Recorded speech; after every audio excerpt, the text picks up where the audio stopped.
Hey YouTube, Mike here. How are we doing today? I hope we all had a very good week and a very safe week. Excuse me, fighting over this cold here. I'd like to thank everyone for all the response to the low-profile Packout system, and thank you all for the information on Home Depot, because when I went to Home Depot yesterday, I searched around and then asked my friend who's the manager of the hardware department, you know, do you got these things? I showed him a picture. He says, oh yeah. And they were like put somewhere totally different. So I was able to pick up a large and two small. And I brought my personal pack out. I emptied it of the stuff that was unnecessary, and I'll give you a quick show of it. But what I was doing was, I figured since I got, you know, the tool cabinet and I started rearranging the workshop, I figured let me spend a good amount of a day getting the workshop better organized. I know that sounds funny. I'm just that way. If something bothers me, I kind of like want to swap it out. So I'll give you a quick little update on what I did and how I store the stuff.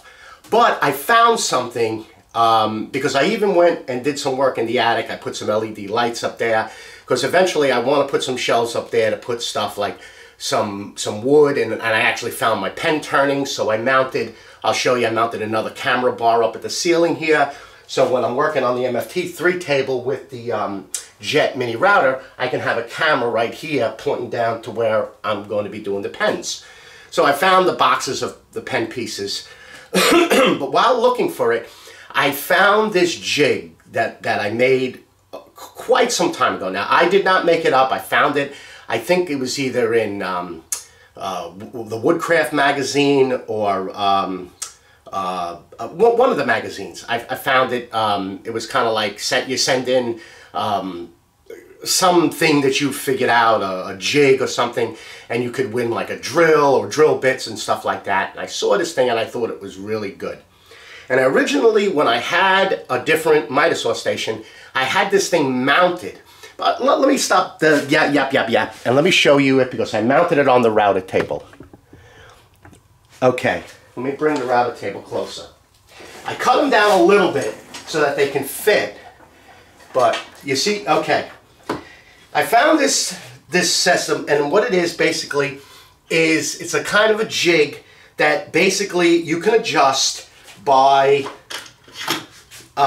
moving them up and down on the T-track. Now, like I said, I used to have them mounted on my fence for my miter saw when I had like a large, almost 4-inch fence, instead of the fast cap stuff that I have with the saw stop now, because I have no, you know, that relies on that piece of wood. Well, this thing basically will rely, and as you can see, it's just an L with, I mean, you can use any type of 2-star, 3-star, 5-star knob, and then a 1/4-inch bolt, and then 2 washers. I had to put this washer in. It didn't have the washer before, but I had to put that washer in just because of the way this fence protrudes just a slight hair. This fence is shimmed out from here. So I just had to add that back washer. But as you can see, basically it just slides right in to, and then just say you're making a drawer. Now I'm going to try to do this sideways. And you see, this is, I think, 2 inches, but it'll work. And I have a couple of scrap pieces of wood here. Let me just make sure I got this, you know, this piece is the back piece here. So, you know, if you say your drawer is 2 inches, you just slide these two together, and then the top piece squares it. Now, you can use a 3-inch piece or a 7-inch piece, depending on what your drawer is, however high the drawer is. And once you tighten up the 2 turn knobs, it'll keep this thing square. So, let's just say you're making a drawer 2 inches tall for some Incra stuff. Okay, then you have your back piece. Now you kind of get an idea of where, you can measure of course, of where your last piece is going to be. Just hold it there, bring one piece to it and tighten up the first knob. And then bring your second over, tighten that up. Okay, now as you can see, this is now being held in for when you're going to screw the back on. The front, either you can put in, you know, you would have, now you got your U or your C, depending on which way you're looking at it. And then now you can do either another 2-inch piece in the front and then put your false face on it, or you can just put your whole your drawer front on it. So let's just go through a quick. So you get your pieces. Now you don't have to worry about this moving, so that's why that jig is there. All you got to do is just worry about holding this square. Now if you want to, you could take a square and square up your piece and drive in your first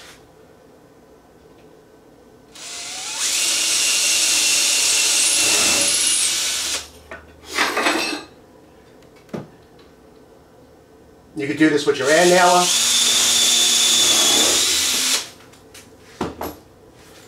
Then take 2 screws. Again, hold it flush.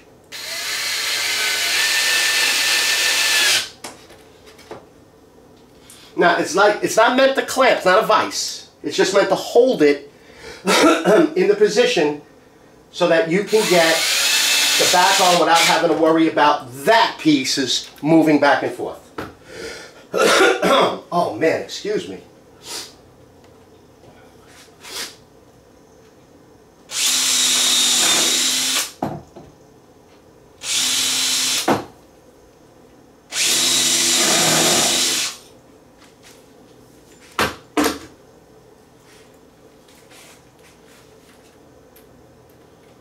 And the surface you're working on, especially this router table, is so perfectly flat and smooth that you know you're going to get this stuff in perfectly. Because the bottom is going to sit flat on the table.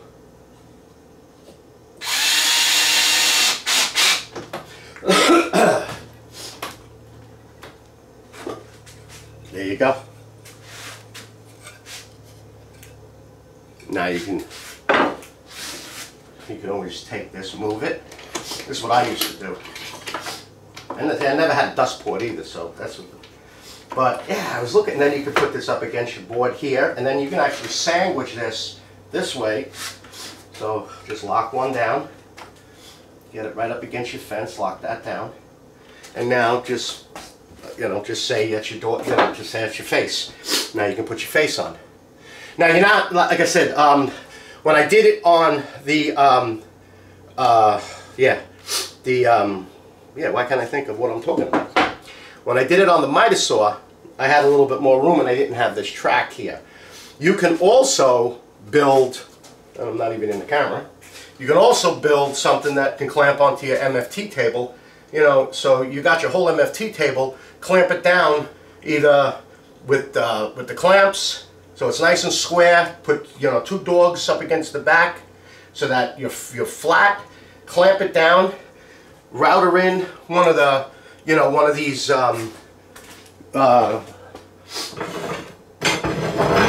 you can router in one of these, just a regular Craig T-track, or just a regular track without the L, and now you have a perfectly square back. Mount these on, and now you can do you could do an infinite size drawer, the size of the table. So yeah, I thought it was something that like I said, I had no reason to use it because I don't have the miter station the way I used to have it set up. But I thought it was pretty cool, and that I know it's been sitting up there for I don't know how many years that we've lived here. Okay, let me Let me get this camera off the stand a second, and I'll just show you a quick little tour. Oh, also, I'm back to the 4K camera. I have new internet. So, basically, I did over all the clamping, and I made it easier for me to get to certain clamps.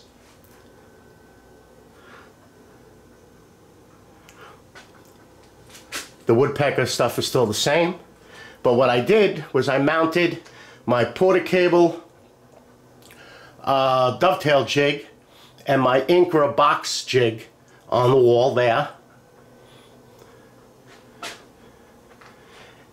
And that's where I'm keeping my now my sharpening station, and the router table goes there. Oh, I got rid of that SYS port. I mean, it's been in this probably shop about 5 times. It's just in my way. Oh, I also mounted the wall table on the wall, as you could see right here, past Sawstop's little banky. So, and then again the wall with the tool cabinet. That's pretty much all the same. And then I added the last of my SYS drawers, so I can get the rest of my sustainers in there, put some of my Milwaukee tools in there. I'm going to put little cubbies in there for them. And then, that is my personal pack out. Now it's empty, and no, I will not be transporting it like that. As a matter of fact, these here, I'm finding, from here up, I'm finding a home for them. But I got the law, and then none of these, I bought these distinctively as pack out. I didn't buy them with any tools in them. But there's the large on the bottom, the medium, the small, and then I have 2 tote pack outs, and then I have 2 half totes. Then that's another large low profile, and then 2 half low profiles, and then I have another one right here. And the 3 low profiles go right there. So, yeah, I love them. I mean, they're a really good tool. So, all right, let me get this back up here on the stand. And swap this around here. Got to get used to the 4K camera again. See, I had Comcast, and it would take like a year and a day to download the 4K, and I cannot remember, there was quite a few comments when I asked, you know, how come when I went from that other 318, or I forget what it is, how come, you know, it takes so much longer? And then they're like, well, because it's 4 times the download. And I'm like, oh, okay, that makes sense. But now I switched to AT&T fiber optic. And the other day I did a test, actually the Packout, I did a test, and it took 22 minutes to do an 11-minute video, and that was the processing of it and then the downloading it to YouTube, 22 minutes. And I would have had like lunch and dinner with the other. So I'm very happy because I really like the 4K, and I know I got a ton of compliments on the video quality, so, and the audio quality, so I'm very happy that I'm back using the camera. Oh, here, let me show you quick what the camera mount that I did. Can you see that right there? Let me see. Like I said, I gotta get used to. There we go.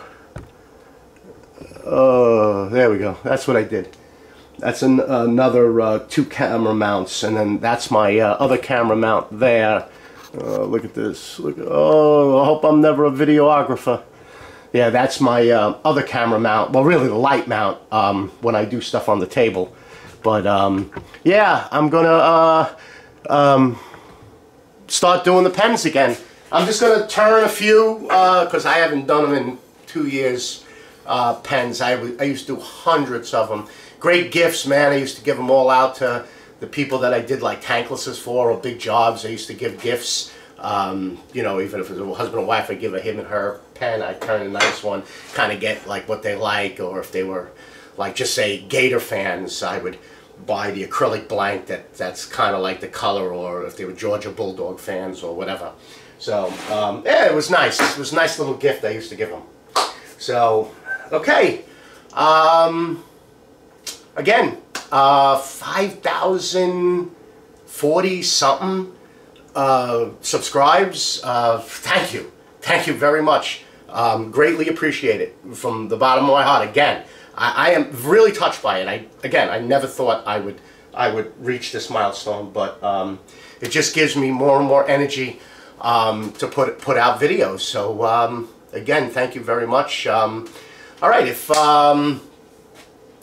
if you have a question, or if you would like Mike's Woodshop sticker, please, again, down in the description below, I will include my email, and you just send me your info, and we will put one in the mail for you.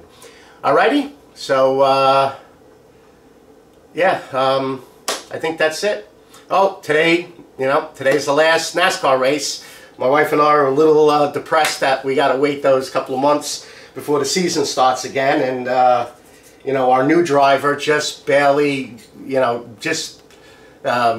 didn't make it. He had a good run. Chase Elliott had a great run this year, man. His father was phenomenal. I followed his father, and I followed him through Xfinity, and my wife was a big Junior fan. Just love his attitude, love the way he was, so friendly with the people, and I was Jimmy Johnson fan, but it's Hendricks Motorsports.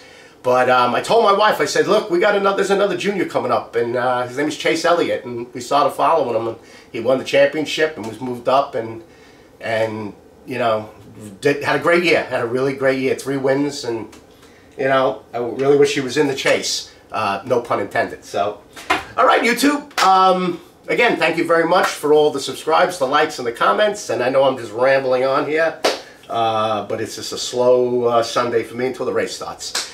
Alrighty, you all have a nice week, be safe, and I will see you on the next video. Bye-bye now.